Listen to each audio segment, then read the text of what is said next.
स्वागत है बच्चों जीटी साइंस के चैनल पे। तो आज हम कंटिन्यू करने जा रहे हैं standard 6 EVS diversity in living things and there classification. अब यहाँ पर इस चैप्टर के पार्ट 1 में हमने क्या देखा था, प्लांट्स के बीच में जो डाइवर्सिटी होती है वो।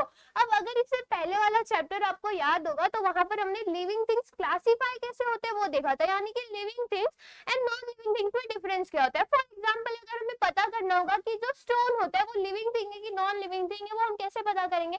जैसे कि हमें पता नहीं है कि स्टोन लिविंग थिंग है कि नहीं लिविंग थिंग, हम क्या करेंगे, लिविंग थिंग्स के जो क्राइटेरिया होते हैं, जो क्लासिफिकेशन के जिस बेसिस पे वो क्लासिफाई किए गए, हम उन पॉइंट्स का यूज करेंगे। यानी कि हमने इसे पहले लेसन में देखा था कि जो लिविंग थिंग्स होते हैं वो रिप्रोड्यूस करते हैं, वो ग्रोथ दिखाते हैं, एक्सक्रीशन, रिप्रोडक्शन, वो खाना खाते भी है, वो खुद का खाना खुद से बनाते हैं या किसी पे डिपेंड होते हैं, या वो क्या करते हैं, ग्रोथ और उनका एक डेफिनाइट लाइफ स्पैन होता है।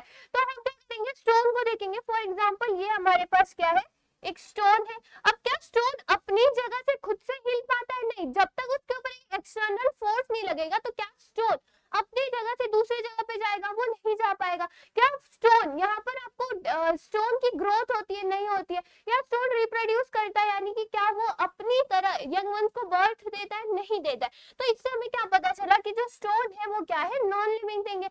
अब सेम जो प्लांट्स होते हैं, प्लांट्स अलग अलग टाइप के होते हैं। कुछ जो प्लांट्स होते हैं वो हमारे ये होते हैं, फ्लावर बियर करते हैं। कुछ जो प्लांट्स होते हैं वो फ्लावर बियर नहीं करते।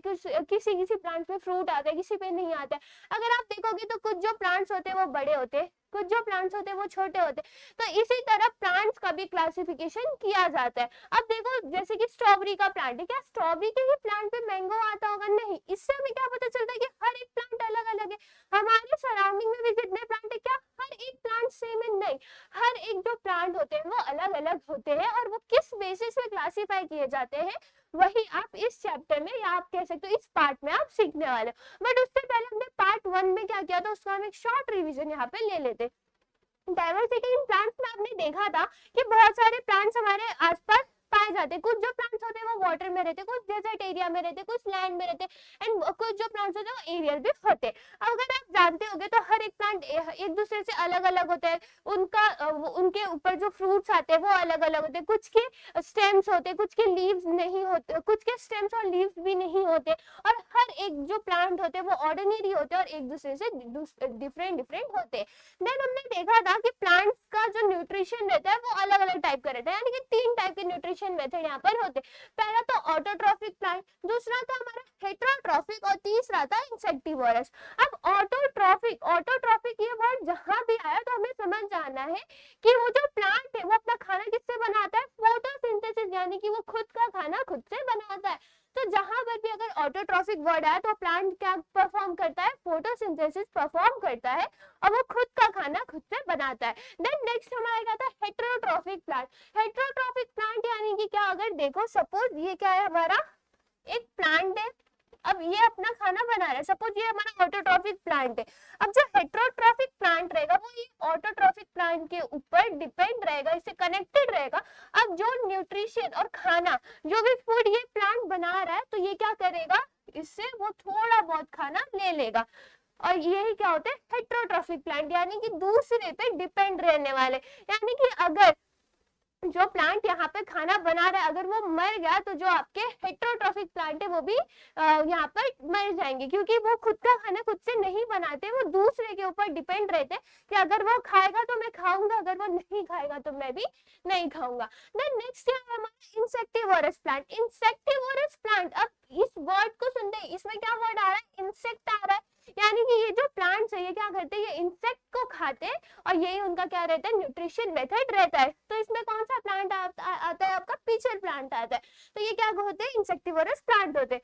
तो यहाँ पर हमने देख लिया प्लांट्स में न्यूट्रिशन मेथड क्या होता है, इंसेक्टिव न्यूट्रिशन मेथड कैसे होते हैं, ऑटोट्रॉफिक, हेटरोट्रॉफिक है इंसेक्टिवोरस। देन नेक्स्ट यहाँ पर क्या था, structure of plant. Structure of plant पे आपने क्या देखा था, प्लांट का स्ट्रक्चर देखा था, यानी कि प्लांट में क्या क्या होता है, जैसे हमारे बॉडी पार्ट्स भी होते हैं, हमारे भी बॉडी के स्ट्रक्चर होते हैं, सेम प्लांट्स के भी स्ट्रक्चर होते हैं।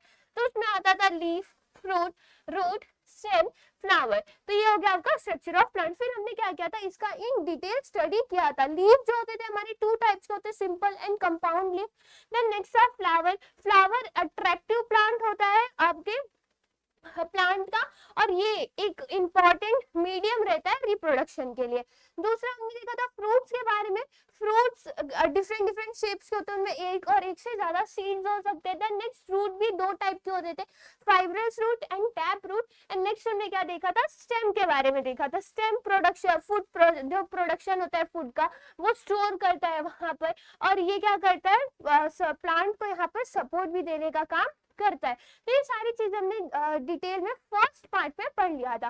अब नेक्स्ट हमें यहाँ से स्टार्ट करना है need for classification of plant, यानी कि प्लांट्स को क्लासिफाई करने की नीड क्या आती है। अब हर एक प्लांट अलग अलग होते हैं, तो उन्हें क्लासिफाई तो करना पड़ेगा कि कौन सा प्लांट किस कैटेगरी में यहाँ पर जा रहा है। तो देखो यहाँ पर बोला गया है, up to now information about lack of plant has been collected while studying the diversity in plants. They are classified for the sake of convenience on the basis of the similarities and differences in their structure, their organs and their characters. अब देखो, अभी तक lack of plants जो है वो collect हो चुके हैं, और जब हम इनके बीच का डाइवर्सिटी पढ़ते हैं तो किसके बेसिस पे क्लासिफाई होते हैं, तो वो सिमिलैरिटीज एंड डिफरेंसेस के बीच में यहाँ पर क्लासिफाई करते हैं। उनके ऑर्गन्स के बीच में, उनके कैरेक्टरिस्टिक्स क्या है, उनके बीच में क्लासिफाई किए जाते हैं। अब यहाँ पर जो क्लासिफिकेशन था वो किसका यूज किया जाता था वो बताया गया, यानी कि the scientist Carolus लिनेशियस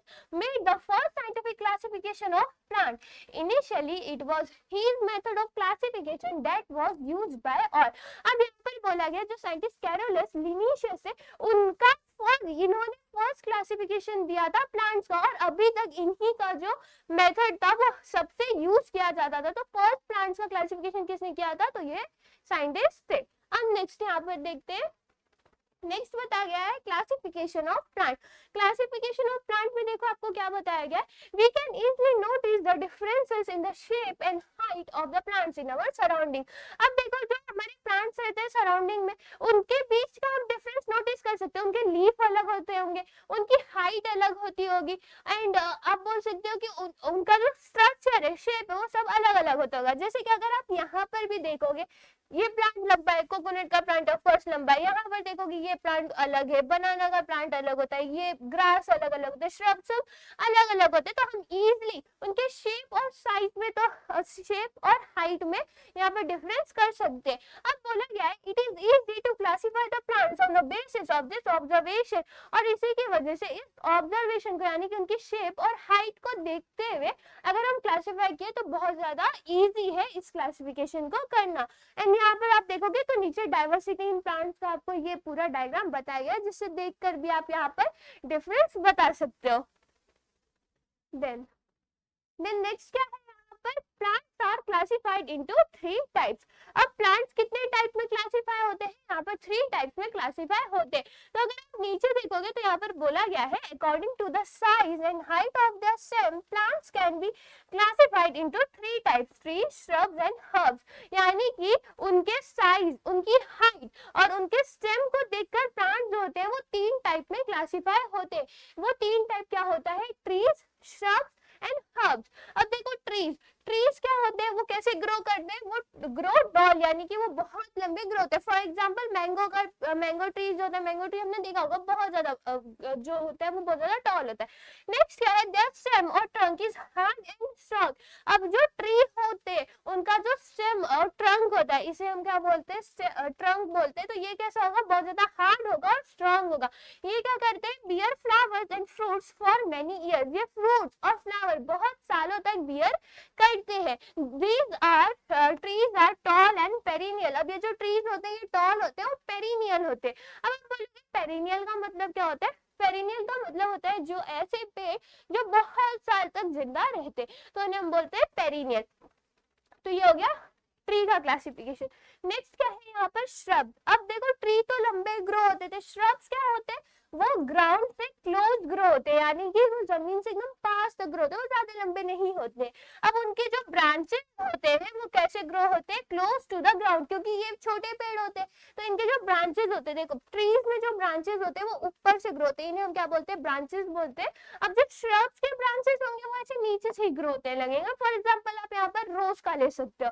and next क्या बोला गया, they are shorter and smaller than tree. अब जो shrubs होते हैं आपके वो ट्री से कैसे होते हैं, स्मॉलर होते हैं एंड शॉर्टर होते हैं। They have thick and hard stem. अब उनका जो स्टेम होता है वो थिक और हार्ड होता है। तो देखो यहाँ तक अभी तक हमने किनका देख लिया क्लासिफिकेशन, ट्रीज का देख लिया, shrubs का देख लिया। नेक्स्ट क्या है यहाँ पर, हर्ब्स। अब हर्ब्स में क्या बोला गया, herbs grow 1 to 1.5 metre tall. अब जो हर्ब्स होते हैं वो 1 से लेके 1.5 मीटर टॉल होते हैं, यानी कि श्रब से भी छोटे जो हर्ब्स होंगे वो श्रब से भी छोटे ग्रो होते हैं। उनके जो स्टेम्स होते हैं वो कैसे होते हैं, ग्रीन होते हैं, फ्लेक्सिबल होते हैं।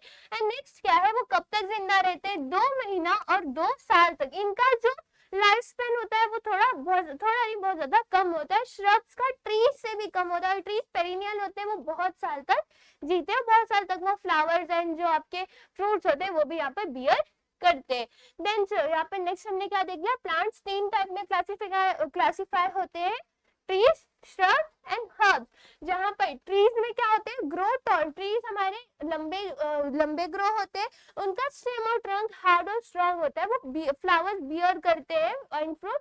एंड नेक्स्ट वो पेरिनियल होते हैं, यानी कि बहुत सालों तक जीते हैं। नेक्स्ट हमने देखा shrubs के बारे में, shrubs जमीन के पास ग्रो होते हैं, उनके ब्रांचेस भी जमीन से पास होते हैं और वो शॉर्टर और स्मॉलर होते हैं। ट्रीज से उनके पास थिक एंड हार्ड स्टेम होती है।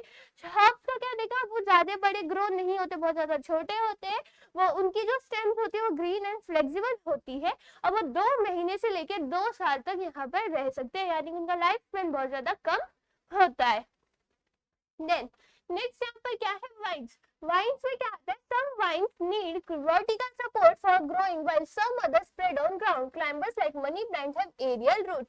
अब जो वाइन्स होते हैं उनको सपोर्ट चाहिए रहता है ग्रो होने का। कुछ जो वाइन्स होते हैं अगर आप उनको सपोर्ट देते हो तो वो बहुत ज्यादा फास्ट ग्रो होते हैं, वाइल कुछ जो क्रीपर्स होते हैं वो ग्राउंड पर ही स्प्रेड हो जाते हैं। और अगर आप देखोगे तो जो क्लाइंबर्स होते हैं, यानी कि मनी प्लांट किस सबके घर में होता ही होता है, तो मनी प्लांट्स के जो रूट्स होते हैं वो एरियल होते हैं, यानी कि हवा में एक्सपोज रहते हैं, उनको सॉइल की जरूरत नहीं पड़ती। फॉर एग्जांपल अगर ये सपोज यहाँ पर मनी प्लांट है, यहाँ पर उसके लीव्स रहते हैं, तो आपने देखा होगा यहाँ पर ऐसा कुछ तो निकला हुआ रहता है सेम लीव्स के साथ ही, तो यही क्या होते हैं, उसके रूट्स होते हैं, एयर में होते हैं, तो इसकी वजह से इन्हें एरियल बोला जाता है। नेक्स्ट बोला गया, the stem of a creeper is very flexible, soft and it grows rapidly with the help of a support. यानी कि जो क्रीपर्स होते हैं अगर आप उनको सपोर्ट देते हो तो वो बहुत फास्टली ग्रो करते हैं। फॉर एग्जाम्पल अगर यहाँ पर देखोगे ये क्या है, ग्रेप्स है, अगर इस ग्रेप्स को आपने सपोर्ट दे दिया, यहाँ पर अगर आप देखोगे तो ये डंडी से इसे सपोर्ट दिया गया है, तो इस सपोर्ट की वजह से जो ये ग्रेप है ये बहुत ज्यादा फास्टली ग्रो करेगा। यानी कि अगर आपको क्रीपर्स को जल्दी जल्दी ग्रो करना है तो एक बेस्ट एग्जाम्पल क्या है, उन्हें एक सपोर्ट दे दो ताकि ये क्या करेंगे, इसमें जल्दी जल्दी ऐसे ग्रो कर देंगे। तो यहाँ पर आपने क्या देख लिया, वेरियस क्रीपर्स एंड क्लाइंबर्स के बारे में। देन नेक्स्ट हम यहाँ पर जाते हैं, according to the period of their life cycle plants are classified. अब according to their period of their life cycle, यानी कि वो कितने साल तक जीते हैं उसके बेसिस पे भी प्लांट्स को क्लासिफाई किया गया है। अभी तक हमने किसके बेसिस पे क्लासिफिकेशन देखा था, उनके हाइट पे, स्टेम पे, ट्रंक स्टेम पे, ये सारी चीज के वजह से, इस सारी चीजों पे अभी तक हमने क्लासिफिकेशन देखा था। अब हम किस पे देख रहे हैं, उनके लाइफ साइकिल पे, यानी कि उनका कितना लाइफ स्पैन है उस पे। तो ये 3 टाइप के होते हैं जिन्हें हम बोलते हैं एनुअल, बाइनियल एंड पेरिनियल। जहां से आपको पेरिनियल का मतलब तो पता है, अब हम यहाँ पर एनुअल का मतलब देख लेते हैं। एनुअल का मतलब होता है 1 साल। ऐसे प्लांट जिनका जो लाइफ साइकिल होता है वो 1 साल में पूरा हो जाता है, उन्हें हम क्या बोलते हैं, एनुअल बोलते हैं। तो एनुअल का मतलब क्या होगा, 1 साल। तो इसका मतलब होगा तो life cycle of plants like jars and flowers completed in 1 year, these plants are called annual। ऐसे प्लांट जिनका लाइफ साइकिल यहाँ 1 साल में कंप्लीट हो रहा है उन्हें हम क्या बोलेंगे, एनुअल प्लांट्स बोलेंगे। नेक्स्ट क्या है, बाइनियल। बाइनियल का मतलब क्या होता है, देखो बाई का मतलब क्या होता है, 2। तो अगर कहीं भी बाइनियल वर्ड आया तो आपको क्या याद रखना है, 2 इयर्स के लिए, एनुअल 1 ईयर, बाइनियल का मतलब होगा 2 इयर्स। तो ऐसे प्लांट जिनका लाइफ साइकिल कंप्लीट होता है 2 इयर्स में उन्हें हम क्या बोलते हैं, बाइनियल। जिनका एग्जांपल्स क्या है, carrot and beetroot. Carrot and beetroot इनका जो लाइफ स्पैन है वो 2 ईयर में कंप्लीट हो जाता है। नेक्स्ट क्या है पेरिनियल। पेरिनियल का मतलब क्या होगा, जो सेवरल ईयर तक फ्लावर्स एंड फ्रूट बियर करते जाएंगे उन्हें हम पेरिनियल बोलते हैं। तो देखो श्रब लाइक हिबिस्कस यानी कि जो गुड़हल होता है वो, एंड नेक्स्ट क्या है oleander trees like mango and Gulmohar leave for several year and bear flowers and fruit, they are called perennial। इसी ऐसे पेड़ जो बहुत साल तक फ्लावर्स एंड फ्रूट्स बियर करते हैं उन्हें हम क्या बोलेंगे पेरिनियल बोलेंगे। तो देखो लाइफ साइकिल के बेसिस पे प्लांट्स किस में क्लासिफाई होते हैं, 3 टाइप में होते हैं, एनुअल, बाइनियल, पेरिनियल। एनुअल का मतलब क्या होता है, जो 1 साल तक जीते हैं। बाइनियल का मतलब होता है जिनका 2 साल तक लाइफ स्पेन होता है। एंड पेरिनियल का मतलब होता है जो बहुत साल तक जीते हैं, फ्लावर्स एंड ये फ्रूट्स बियर करते हैं। अब नेक्स्ट यहाँ पर हम आ गए flowering and non flowering plants पे। फ्लावरिंग प्लांट्स पे क्या आएगा, plants that bear flowers are called flowering plants, यानी कि ऐसे प्लांट्स जो फ्लावर्स बियर करते हैं। देखो फ्लावरिंग एंड नॉन फ्लावरिंग, इनके वर्ड में समझ जाते हैं कि इसका मतलब क्या होगा। फ्लावरिंग का मतलब जो फ्लावर्स देते होंगे, नॉन फ्लावरिंग का मतलब जो फ्लावर्स नहीं देते। ऐसे प्लांट जो फ्लावर्स देते हैं उन्हें हम बोलेंगे फ्लावरिंग प्लांट, और ऐसे प्लांट जो कभी फ्लावर्स बियर नहीं करते हैं उन्हें हम क्या बोलेंगे, नॉन फ्लावरिंग प्लांट्स। अब बोला गया है नॉन फ्लावरिंग प्लांट्स में not have organs like root stems leave. अब जो हमारे नॉन फ्लावरिंग प्लांट्स रहते हैं तो उनके पास रूट स्टेम्स और लीव्स ये ऑर्गन नहीं हो सकते हैं। तो यहाँ पर चांसेस होते होंगे कि नहीं होंगे। देन बोला गया है we see different plants growing in different places around us. Plants can be classified according to their habitat और the place where they grow. Land, water, marshy areas, desert and even a big tree are the various habitats of plant। अब देखो plant जहाँ पर grow होते हैं ना उनके basis पे यानी कि उनके हैबिटेट के बेसिस पे भी उन्हें क्लासिफाई किया जाता है। यानी कि प्लांट देखो लैंड पे ग्रो होते हैं तो वो अलग क्लासिफाई हो जाएंगे, जो प्लांट मार्शी एरिया में ग्रो होते हैं वो अलग में क्लासिफाई हो जाएंगे, एंड जो डेजर्ट में होते हैं वो अलग इसमें क्लासिफाई हो जाएंगे।